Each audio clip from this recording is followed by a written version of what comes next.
Well, now I want to turn to our G-scale modeling segment. And before we start it, if we could run the video of our sponsor, New Creations Victorian Railroad Buildings, LLC, owned by Alan Rogers. Welcome to New Creations Victorian Railroad Buildings, located in Bakersfield, California, 1 hour from the famed Tehachapi Loop.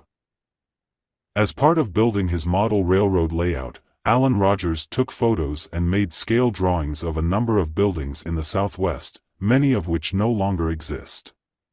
New Creations Victorian Railroad Buildings has turned these photos and drawings into kits with laser-cut wood, 3D printed components and detailed instructions. We produce kits in HO, O, S, N and G scales. Our O scale kits are compatible with Holiday Village dioramas. You can see our products at train shows or use the QR code to visit our website. We hope you will try our unique kits. They are easy and fun to build, even for beginners. You will enjoy the finished models for many years to come.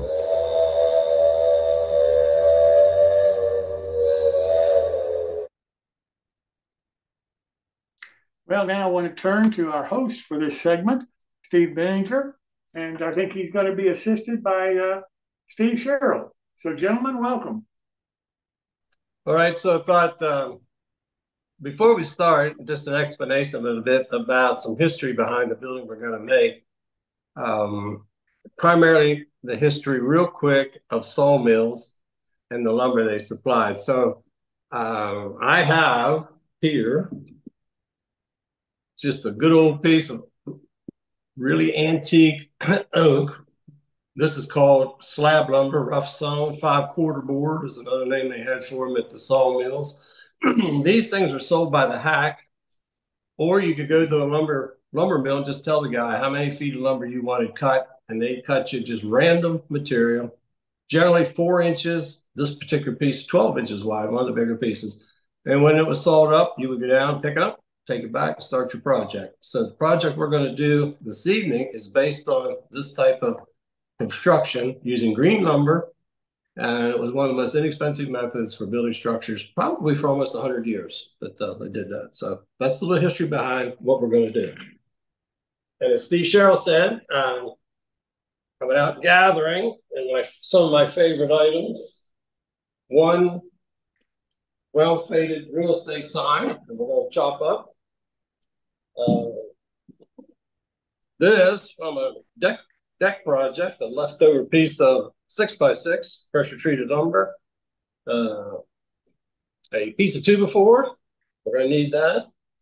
We had in a previous program our corrugated metal that we made. This I have left over from my build of the coal mine project, the Cormany mine, and other raw materials. This is some leftover brick from Precision Products.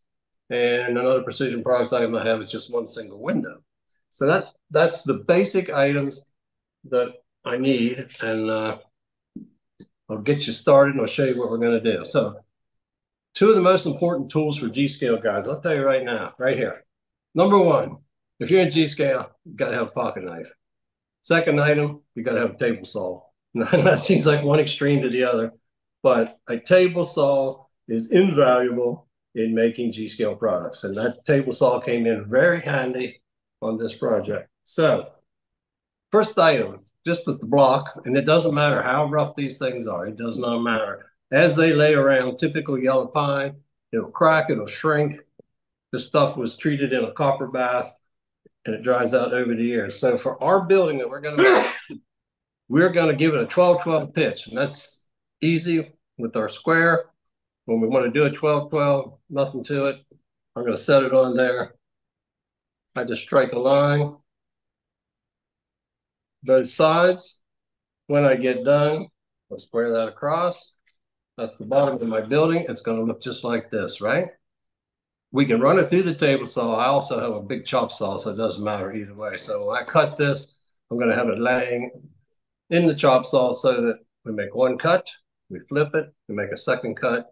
If it's on the table saw, we just do the same thing, and we're going to cut it one time, flip it over, cut it again, And when we're done with that, we're going to have a new piece of wood and our height at 1/2 inch scale, right? This is going to be my base down here, peak of the building up here. Up this side, we want about anywhere from 4.5 to 5 inches because that represents anywhere between 9 and 10 feet on the finished structure. That's the beginning. Second item, this piece of 2x4. The piece of 2x4 is going to be an addition on the side of the building when we get done. This is too big. We're going to split it at 1.5 inch standard wood. We're going to run through the saw, get it down to about that size right there. So there's our 2 rough pieces of solid wood. After that, we're going to switch to chopping up that real estate sign that I showed you. This piece of the sign is what we're going to build our structure on top of here. We're going to use some more pieces of it for the roof up here and for our little roof on the side on this structure. So typical scraps cut up for what we need right here, right? These are leftovers. Our little roof that's going to be on the side is right here.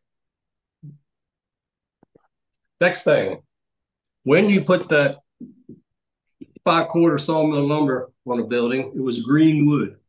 Even if you butted it together, come back a year later and it shrunk. This leaves gaps between the boards. So usually they double sheathe the building. One layer, put the second layer over it. Otherwise, you just have air flowing through those gaps. To get that look, now we're back to our 4x4 again. I've taken this piece, there's our cuts, and I put this on the table saw with the blade sticking up 1/8 of an inch, and I just set it random. Like I told you, 4 to 12 inches. So I'll just set this thing, put 3/8 off the guard on the saw, pass it through, flip it around, pass it through, roll it over, pass it through, flip it around, pass it through, all 4 sides. When I get done, now I'll move over, say, 3/4 of an inch to 1.25 inches and do the same thing. So that when I finish up, I'm just going to have a random bunch of cuts on my building on all 4 sides. Next thing I need to do, I want to put a foundation under the building. I don't want to just set it down on our piece of sign. So what I'm going to do next is, as we looked at the first time, I just have a square edge here at the bottom. I set the guard on the saw, 5/8 of an inch tall and 1/8 of an inch from the guard. I'm going to pass it through the saw blade, all 4 sides. Then I'm going to go back, lay it on its side, set the blade at 1/8 of an inch, pass it through again, and I'm going to remove this piece right here. I want to take this away because that's where I'm going to put my foundation, and I want it inset from my rough cut lumber on the sides. For the little addition on the side, remember we had the 2x4? In fact, this piece of wood has 2 drill holes here on the side, but it doesn't matter, believe me. Don't worry about that stuff. Here's the little addition that came out of the 2x4. I've done the very same things. 3 sides here because this will be up against the building and the random cuts. That is going to go just so on my building. So now I have the main structure and my little building here, which I call the outhouse plumbing addition for indoor plumbing for these folks so they don't have to run out to the outhouse. That's the basic parts of our structure. Now we're going to switch. We're going to switch up now to our materials that make up our roof. So I cut out 3 of them. One is this one to the side. And here's my 2 pieces. And this is my subroof, right? Just like that. And you guys know me, I like either PL 375 or something like that kind of glue. I'm going to take this. I am going to, oh, look out, Steve. Wow, got me. Almost shot Sherelle. I'm going to do that on both sides. I'm going to set that down in there. A little overhang here on both sides. Mash it good and tight. And just because I happen to own one, I'm going to use my air-driven pin nailer. And I'm just going to go right up on top of this That's it. All done. So now I got this on here nice and tight. Next product is our corrugated metal that we had. That will go on here as well. Same old process, right? Lots of glue.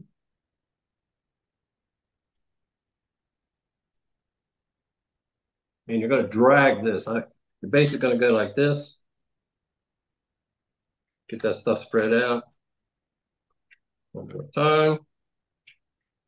Set that into it. Get it lined up here at our peak. And any excess, we're just going to wipe it off. It doesn't matter whatsoever. If it's on here, you can get some water if it bothers you and take that stuff off as well.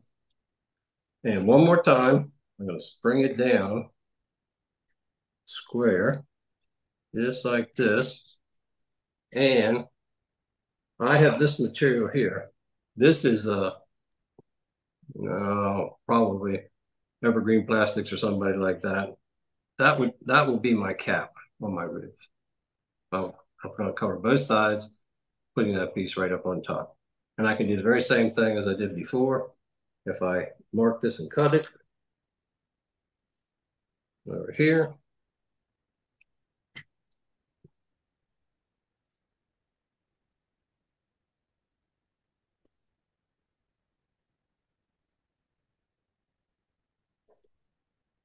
Slide my metal up to where I want it.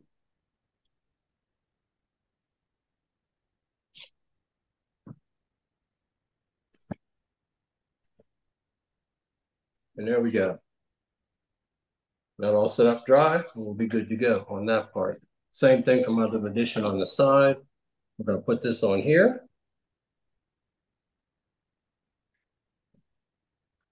You notice I'm very liberal with this stuff, believe me. You can't put too much. Just let it squeeze out. Doesn't matter. Just like that. That's going to keep the water out of there. Got to remember, this is going outdoors. This doesn't have the benefit of living inside.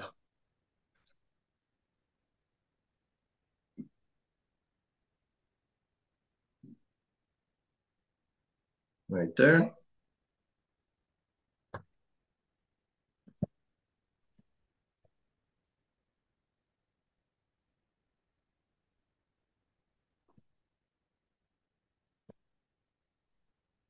Okay. So now we've got our basic structure. Next thing, this material, which is my Precision Products item, I've cut it down to 5/8 thick.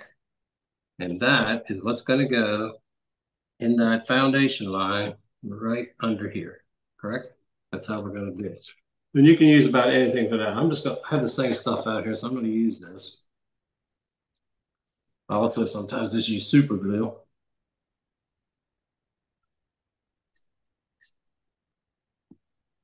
So now we have our brick and our siding and so forth. If you want, you can paint this first. Just paint it black. I'm a great believer of painting everything black first and work from there. That'll make the grooves stand out like shadow lines, because when we come back, we're going to paint this building red. And if we want, we can put this on and just put masking tape around when we get done. That way we can spray our paint up underneath the ends of the boards, or you can just paint everything black and set this over top. That's immaterial what you do first and what you do second. Next process up is going to be we need door and window for this building. I'll just pick any old side. And what I've done in the past, I'm not going to make you watch me go all through this, but this is just some small, I'd say 1/8 inch evergreen. I'm going to just make an outline of a building, of a door right on here, 2 strips, 1 piece for a header strip on the top, cut the length, and the seal board down here at the bottom, right? When I get done doing that, another piece of scrap, this is a scrap of PVC. I have cut it into 3 little pieces and glued them together. And that is going to be the steps below my door. Just like that. Right there we go. And then I built the door accordingly. And then the last item This is also Precision Products. They used to make they make these in sheets, 15-inch square sheets. You get a whole bunch of windows, and I cut those out, same color as my building, and I blacken out the windows just so it looks like it's dark inside the building. And that's just a surface mount. Once you've trimmed this, that'll be a surface mount directly onto the structure. So now we have a door, window, and if you want, drill a small hole here, and we can put in a vent stack on this side here if it's plumbing stack. And since I probably have some type of heat, I'm going to put a chimney of some nature. I've built these before, chimney out the roof, chimneys on the side. You can make all kinds of variations, whatever you're going to use this for. Actually, the building measures out to about 12 and 12 square, plus that little addition. I have one of these on my railroad.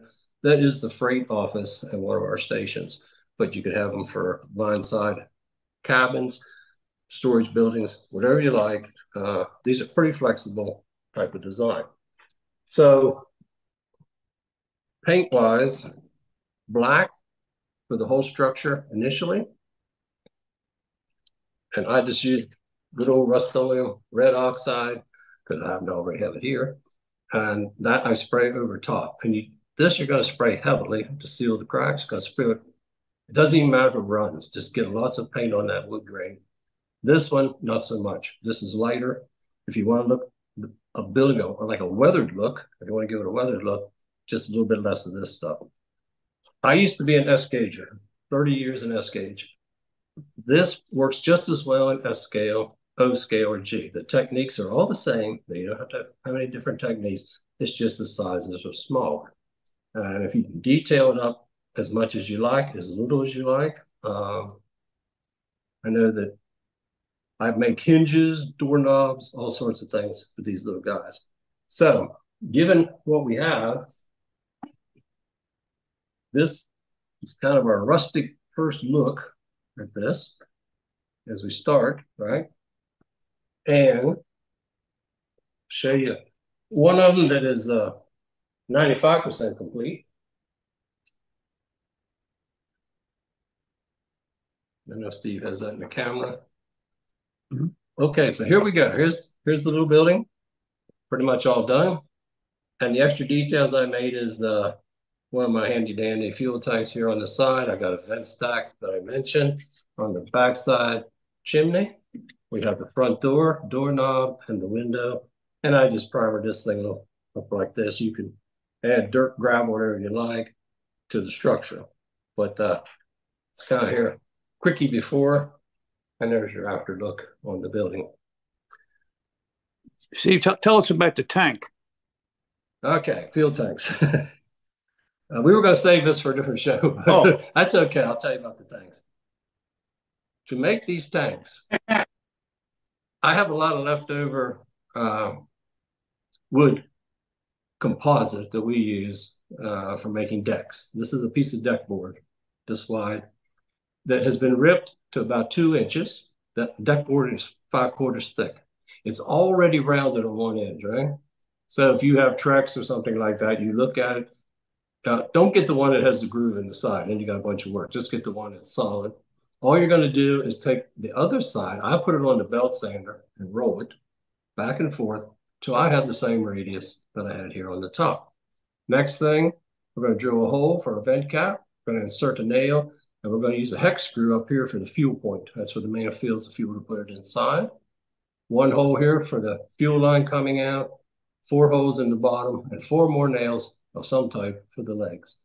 I've actually had little drain spouts that I put on these things in the past. So very simple little detail item that you can make. And it kind of makes the model when you put things like that with them. There we go. 1 G-scale building. See, put a G-scale car next to the building for perspective and size, okay?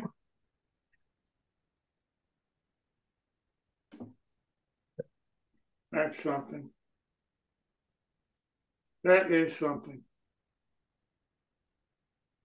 Now, I have a question, Jim. You think you could get merit points for that for a master model railroader? I don't have any idea. I really don't. I don't have any idea. If It's you have all lights to it, you can. But I'm telling you, that is some structure. And the nice part about it is it's going to be outside, you know, and you couldn't build it much better than that, you know, for an outdoor model. If you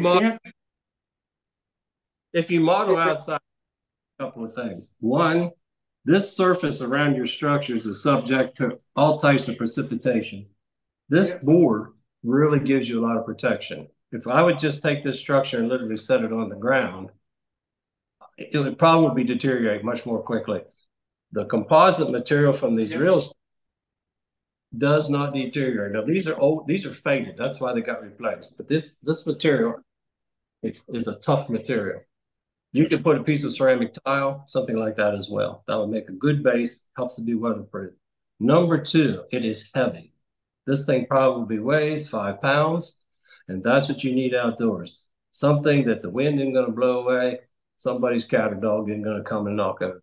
So 2 advantages to solid construction is the sheer weight and the durability and the weatherproof factor that you get. It's a totally different way of modeling. It really is. But I mean, when you look at it, it's beautiful. It really is. It's a first class model. It looks even better in person, you know. No question about it. And he's got a lot of this stuff on his railroad. It's just a first class, but using the solid to make the individual board look that you get. I mean, I never thought of that. That's just a great idea. That is a great idea.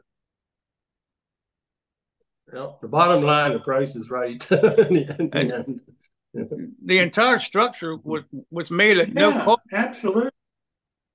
All out of his scrap boxes. You know. Hey, Steve, this is Bob Gelmacher. What's the jail time for taking real estate signs off of houses?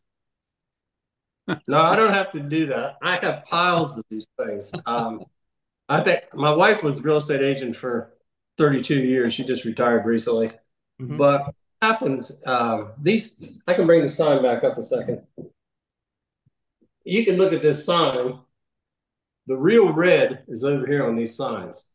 These things are not UV proof. They wear out. They get damaged. People use them for target practice sometimes. It's West Virginia, remember? And there's endless supply of this stuff. I've seen a lot of those, but they seem like they have a corrugated interior. That's correct. Is that what these are made out of? No, this is a polycarbonate. Okay. This is the one that slips into a metal frame. Oh. Now, I get those other ones too. We just had elections, and some of the people who didn't win tend to leave their signs abandoned. Mm-hmm. And the Coroplast signs is what you're speaking of. Those I use those for my buildings, but I have to build a framework for those. Oh, okay. But my big mine that I built was made entirely out of those. Mm-hmm. Yes. What would you say would be the actual build time for one of these? One of these? Yeah. I mean, really, I mean, you know. Yeah. I'd say for a first-time person, 5 hours, something like that. Because, you know, letting paint dry and everything. Just get, you know, it's like I could probably, I have done, I've built a dozen of these at once in the past when I was selling them. And once you set up a jig, you just, you know, you run off the 6x6 pieces, you make a bunch of cuts. Now you do the little additions on the sides. You do everything like a production. I can do one of these in about 2 hours. Yeah. About 2 hours. Okay. It's a lot of modeling is not so much about the cost of the materials, it's your time, you know.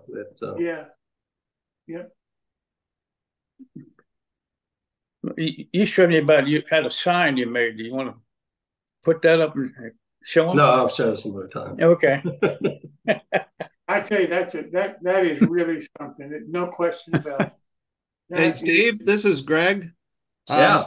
I think one of the best things about uh, your building there is you don't even have to weather it because it's going to do it itself. Yeah. It will. That's beautiful though, and it's so imaginative and so ingenuitive of using the materials that you have.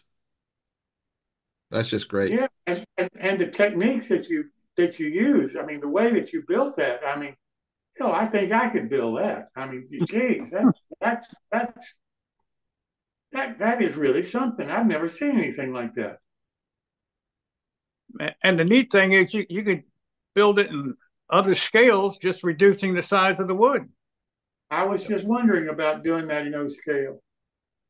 What would you use for O scale, Steve? What size? You start with the 4x4. 4x4s. Mhm. 4x4s? Yes, they're 3.5 inches square. Yeah. Yeah. Yeah, cut them down just a little bit. You could build quite a few from an 8-foot 4x4 if you went to Lowe's and bought one. Oh yeah, absolutely you could. But that's really something. Well, that's you could put different type of roof on it. Yeah. I mean, you could definitely change the looks. Put more windows in it. Put a stone fireplace on the end. I mean, there's a lot of things you could do to that basic structure. Absolutely. I've done them with the stone fireplace, and for that we use the scraps from the 5/4 borders. The boards we use on the border of the deck is 5/4 thick, and you just cut your chimney right out of that material, and then you scribe the PVC very hard, like you would scribe foam for an interior project, and then it just becomes a stone chimney. And same thing, it's all scrap. Just maybe I'll make one of those one day. Wow. Yeah. And really, the wood that you would need to build something like that, it's almost throwaway stuff. Somebody building a house or doing some remodeling or something, you could probably pick up enough throwaway stuff that you don't have any cost in the material. All you got to do is go to your local permit agency in your county or jurisdiction and ask them what contractors build fences and decks. And they'll tell you, oh, so and so and so and so. So you call those fellows up and you say, listen, if you have a project you're doing and it's not too far from where I live, let me know. I'll come over and clean up after you. Or if you let me get in your dumpster, because that's where this comes from. That's exactly where. Yeah. That's what I was thinking. I mean, the material's basically free. Yeah, absolutely. Absolutely free. I still use dyed sawdust for a lot of my scenery. And I get my sawdust from a furniture manufacturer here in town, and he has a specialty program, and he's welcome to. If I take a couple of black sacks over, hell, he's welcome for me to fill them up with sawdust. He doesn't have to get rid of it. Well, as I said, these materials here on a job site, you're not allowed to burn pressure treat or anything on site anymore. So it all gets put in dumpsters or trash cans. And it's all throwaway stuff. Yes, absolutely. Absolutely. Well, Greg, think of how many buildings you threw away with that kitchen that you remodeled. Yeah, I should have sent that stuff up to Steve. I'm sure he could make some stuff. Yeah, you could have got another certificate for scratch building with kitchen stuff. Yeah, I'm telling you, that's something. But this is the reason why I'm so interested in doing the different scales, because we learn so much, I think, from each other in the different scales that we're modeling. I've never seen anything like this before. I've never even thought about it. Steve, thank you so very much, sir. We'll look forward to seeing you next time. Okay.